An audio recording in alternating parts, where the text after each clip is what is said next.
Aman Benson. Le journal des stratèges. Boris Kalt.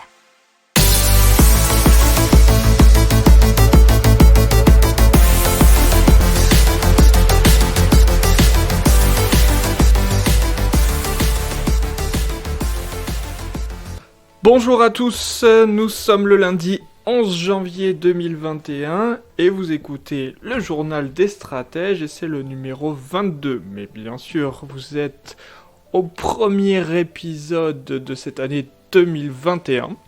Alors, je vous retrouve avec grand plaisir et je tiens à vous dire que cette émission sera maintenant institutionnalisée du lundi au vendredi et que vous nous retrouverez dans la matinée sur les plateformes habituelles, que ce soit YouTube, Deezer, Spotify ou tout autre podcast.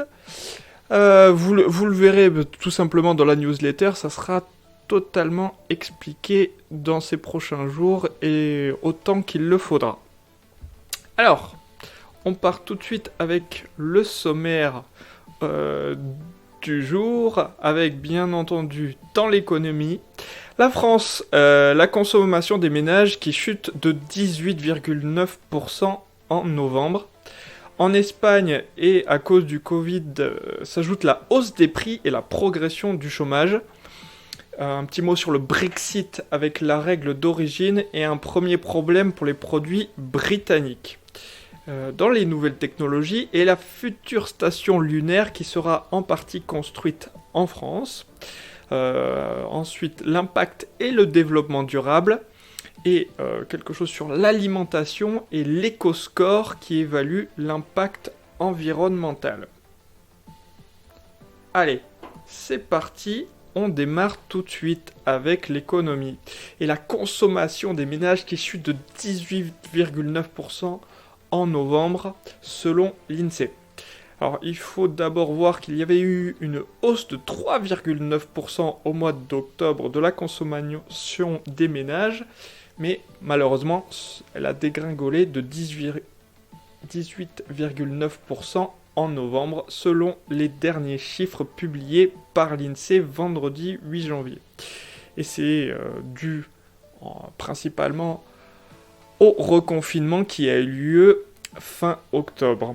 Alors, si on se penche un peu plus sérieusement sur les chiffres, on voit que les achats de matériel informatique ou électronique, vêtements, jouets, produits pharmaceutiques, meubles, bijoux, etc. ont baissé de 30,1% au mois de novembre. Si on regarde encore plus spécifiquement, ce sont les achats de biens qualifiés de durables qui diminuent de 24,7%. En ce qui concerne les transports, et c'est encore plus logique en période de confinement, l'achat de voitures neuves, la chute est de 20,8%. Les Français ont également moins investi dans des meubles, des appareils électroménagers ou tout autre objet destiné à équiper leur logement, avec moins 25,4%. Mais la baisse qui est vraiment beaucoup plus importante, elle concerne tout le secteur de l'habillement, les vêtements, les chaussures, puisque cela décline de 53%. Alors, on voit aussi une autre baisse, mais qui est peut-être un peu plus remarquable, mais pas forcément ni dans un bon ni dans un mauvais sens, mais c'est la consommation de nourriture qui baisse de 5,8% en novembre. Et pourtant, on voit bien qu'en octobre, les ménages avaient augmenté leurs dépenses alimentaires de 6,6%.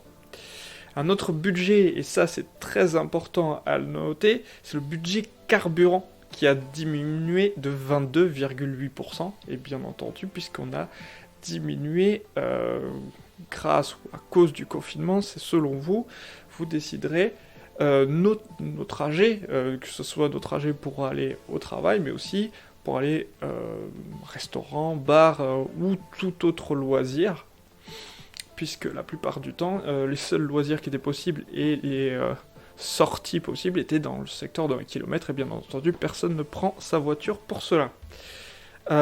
Pour terminer, nous avons les dépenses de gaz, d'eau et d'électricité qui ont également chuté de 19,2%, et c'était après une hausse de 6,4% le mois précédent, donc pour le mois d'octobre. Alors on va continuer avec toujours des chiffres, mais là chez un de nos voisins, en Espagne, puisque la hausse des prix et la progression du chômage s'ajoutent à la crise du Covid, et l'un est sans doute la cause de l'autre. Il y a déjà eu 37 000 nouveaux chômeurs en décembre dernier en Espagne, soit maintenant un chiffre de 16,4% de la population sans emploi.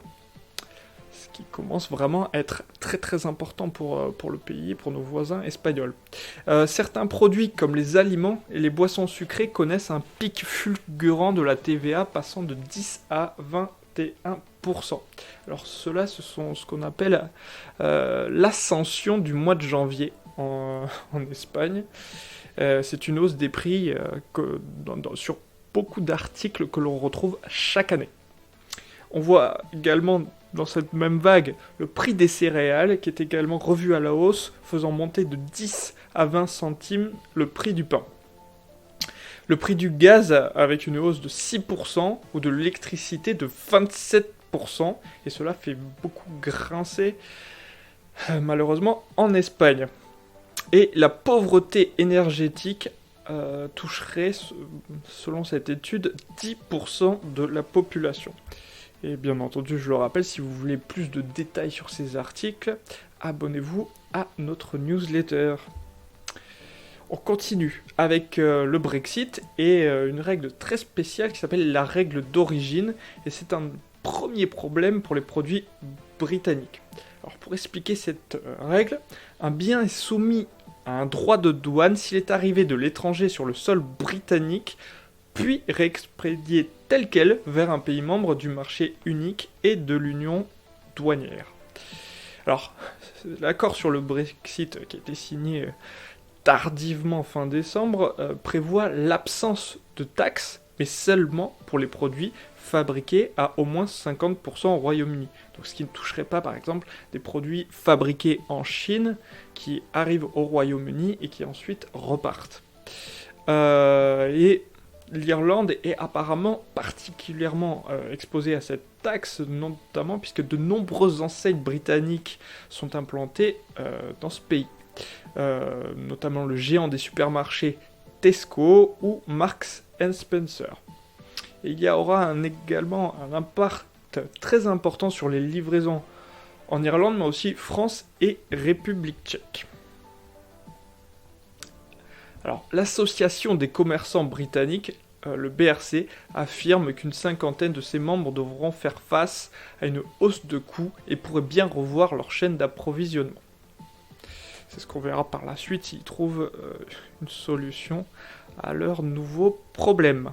Allez, on passe tout de suite aux technologies et la future station lunaire qui sera en partie construite en France. Alors, c'est ce qu'on appelle le Lunar Orbital Platform Gateway, et il y a de nombreux contributeurs, puisqu'il y a plusieurs pays, les États-Unis, la Russie, le Canada, le Japon, et des pays membres de l'Agence spatiale européenne, que l'on appelle plus communément l'ESA. Il a été annoncé le 7 janvier que le module appelé ESPRI, pour European System Providing Refueling Infrastructure and Telecommunication, sera construit en France à Cannes. C'est en effet à Cannes que se trouve le siège de Thales Alenia Space, une co-entreprise franco-italienne spécialisée dans l'industrie aérospatiale. Alors, ESPRI, à quoi ça servira ? Il aura deux fonctions principales. La première, c'est pour les télécommunications entre la station et la Lune, et la seconde vise le ravitaillement en xénon et en ergols chimiques, de façon à ce que la station puisse maintenir son orbite lunaire. Alors, par ailleurs, ESPRI pourra subvenir aux besoins des atterrisseurs lunaires d'une part, et d'autre part aux véhicules destinés à l'espace lointain. Le module ESPRI doit être en partie achevé en 2024 pour la partie télécommunications, avec un lancement dans la foulée. Alors, la section relative au ravitaillement arrivera 2 ans plus tard en 2026 et les 2 portions seront fixées au module construit par l'agence spatiale américaine, la NASA. Et ce module sera appelé HALO pour Habitation and Logistic Outpost. Esprit disposera aussi d'un observatoire à 360 degrés, et ça c'est précisé par l'agence spatiale européenne. Allez, on termine avec dans l'impact et le développement durable, et l'alimentation précisément, et l'EcoScore, qui évalue l'impact environnemental de notre alimentation. Alors vous avez Yuka, Open Food Facts, Étiquetable, La Fourche, Food Cherry et Marmiton qui se sont alliés pour créer ce nouvel EcoScore et qui est bien sûr indépendant, et c'est afin d'informer et de sensibiliser les consommateurs à l'impact sur l'environnement de leur alimentation. Alors ça prendra la forme d'une lettre, ça ira de A à E, afin d'être facilement lisible. Et cet EcoScore s'appuiera sur l'analyse du cycle de vie du produit, la production, le transport, la fabrication des emballages. Il va utiliser les données d'Agribalise, sont produites par l'Agence de l'environnement et de la maîtrise de l'énergie, l'ADEME, et le tout donnera lieu à un score sur 100. Alors, il y aura aussi des critères qualitatifs dits supplémentaires qui sont recyclabilité, les labels, le pays de provenance et la saisonnalité par exemple. Alors, plus en détail, dans l'immédiat, cette affiche environnementale qui fait écho à l'une des préconisations de la Convention citoyenne pour le climat sera disponible sur les applications des partenaires du collectif que nous avons cité tout au début. Et sur Open Food Facts, 240 000 produits disposeront ainsi de cet affichage selon le collectif. Il est donc indépendant, c'est un dispositif d'affichage environnemental prévu par la loi de lutte contre le gaspillage et à l'économie circulaire, ainsi que des expérimentations prévues par cette loi, ont précisé les différents acteurs jeudi, même si François Martin de Yuka a reconnu jeudi qu'il était possible de les faire converger.